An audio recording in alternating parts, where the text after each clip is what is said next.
Hello everyone తెలంగాణలో degree admissions కోసం already notification వచ్చేసింది. సో అప్లికేషన్ ఎప్పటి నుంచి స్టార్ట్ అయిపోతుంది, కంప్లీట్గా ఫస్ట్ ఫేజ్ యొక్క డీటెయిల్స్ ఏంటి, కంప్లీట్ డీటెయిల్స్ ఈ వీడియోలో చూద్దాం. If you are new to channel please subscribe and press bell icon to get notified whenever a new video will be uploaded. See, దోస్త్ అంటే ఏంటి అంటే డిగ్రీ ఆన్లైన్ సర్వీసెస్ తెలంగాణ. అంటే మీరు మీ యొక్క ఇంటర్మీడియట్ కంప్లీట్ చేసేసి ఇప్పుడు మీరు ఒకవేళ డిగ్రీలో అడ్మిషన్ తీసుకోవాలనుకుంటే మనం డైరెక్ట్గా ఇక్కడ ఆన్లైన్లో వెబ్ ఆప్షన్స్ పెట్టుకోవాల్సి ఉంటుంది. కంప్లీట్ డీటెయిల్స్ ఈ వీడియోలో చూద్దాం. ఓకే, కంప్లీట్గా ఫస్ట్ ఫేజ్ యొక్క షెడ్యూల్ మనం చూసుకున్నట్టయితే నిన్న మనకి నోటిఫికేషన్ వచ్చింది. ఇవాల్టి నుంచి మనకి అప్లికేషన్ స్టార్ట్ అవుతుంది.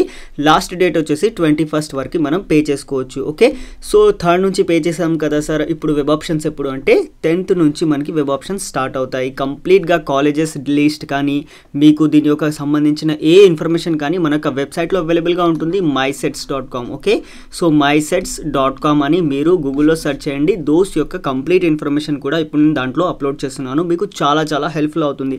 లైక్ డిస్ట్రిక్ట్ వైజ్గా మీకు కాలేజెస్ ఏమేమి అవైలబుల్గా ఉన్నాయి, ఏమేమి కోర్సెస్ అవైలబుల్గా ఉన్నాయి, ఇలాంటి ప్రతి ఒక్క చిన్న డీటెయిల్ కూడా నేను మన వెబ్సైట్లో అప్లోడ్ చేయబోతున్నాను. కాబట్టి ప్రతి ఒక్కరు కూడా mysets.comకి వెళ్ళండి. అక్కడ దోస్త్ యొక్క సెక్షన్ అవైలబుల్గా ఉంటుంది. దానిపైన క్లిక్ చేస్తే దోస్త్కి సంబంధించిన కంప్లీట్ డీటెయిల్స్ అక్కడ అవైలబుల్గా ఉంటాయి. ఓకే, సో ఇక్కడ 10th నుంచి మీరు వెబ్ ఆప్షన్స్ పెట్టుకోవచ్చు. దానికోసం మీకు కాలేజ్ లిస్ట్, కోర్స్ లిస్ట్ కావాలి కాబట్టి అది మనకు ఆ వెబ్సైట్లో అవైలబుల్గా ఉంటుంది mysets.comలో. ఓకే, సో దాని తర్వాత మనం ఎప్పుడు వరకు వెబ్ ఆప్షన్స్ పెట్టుకోవచ్చు, 22nd వరకు మనం వెబ్ ఆప్షన్స్ పెట్టుకోవచ్చు. దాని తర్వాత ఒకవేళ మీరు ఫిజికల్లీ ఛాలెంజ్డ్ స్టూడెంట్ లేదంటే స్పెషల్ రిజర్వేషన్ ఏదైనా ఉంటే మీరు ఫిజికల్ మీ డాక్యుమెంట్స్ని వెరిఫై చేయాల్సి ఉంటుంది, లేదంటే డైరెక్ట్గా మీరు వెబ్ ఆప్షన్స్ పెట్టుకోవచ్చు. ఓకే, సో దానికోసం ఒకవేళ స్పెషల్ రిజర్వేషన్ ఉంటే 21st and 22nd రోజు మీకు వెరిఫికేషన్ ఉంటుంది. 21st రోజు ఫిజికల్లీ హ్యాండిక్యాప్డ్ ఆర్ సిఏపీ స్టూడెంట్స్కి వెరిఫికేషన్ ఉంటుంది. ప్లస్ ఇక్కడ మీకు ఒకవేళ special reservation like NCC, sports, extra curricular యాక్టివిటీస్కి సంబంధించిన ఏదైనా మీ దగ్గర సర్టిఫికేట్ ఉంటే దాన్ని వెరిఫై మీరు 22nd రోజు చేయించుకోవచ్చు.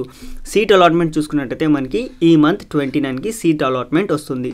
దాని తర్వాత ఆన్లైన్ సెల్ఫ్ రిపోర్టింగ్ చేయాల్సి ఉంటుంది. కాలేజ్కి వెళ్ళాల్సిన అవసరం లేదు, మీరు ఇక్కడే ఆన్లైన్లో యాక్సెప్ట్ చేసుకుంటే మీకు సరిపోతుంది. కాబట్టి ఇది మనకి కంప్లీట్గా డీటెయిల్స్ 30 నుంచి 6th వరకు మనం ఇది చేయొచ్చు. సో దీనికి సంబంధించి నేను కంప్లీట్గా రెగ్యులర్గా వీడియోస్ అప్లోడ్ చేయబోతున్నాను. మీకు ఇది చాలా హెల్ప్ఫుల్ అవుతుంది. ఇంకా మీరు మా యొక్క ఛానల్ని సబ్స్క్రైబ్ చేయలేదంటే ప్రతి ఒక్కరు చేయాలి. మన యొక్క వెబ్సైట్లో మీకు కంప్లీట్గా కాలేజ్ లిస్ట్ కానీ, కోర్స్ లిస్ట్ కానీ, ప్లస్ మీకు ఏమేం చేయడానికి ఫర్దర్గా ఛాన్సెస్ ఉన్నాయి, ఇవన్నీ వీడియోస్ కూడా నేను యూట్యూబ్ ఛానల్లో అప్లోడ్ చేయబోతున్నాను. వెబ్సైట్లో అయితే కంప్లీట్ కంటెంట్ అవైలబుల్గా ఉంటుంది. కాబట్టి మీకు ఎలాంటి డౌట్ ఉన్నా ఆ ప్రాబ్లం ప్లస్ mysets అని సెర్చ్ చేయండి, మీకు అక్కడ కంప్లీట్గా మనకు వెబ్సైట్లో డీటెయిల్స్ వచ్చేస్తాయి. Okay, so I request each and every one to please share this video with your friends. Thank you for watching the video. Please share with your friends.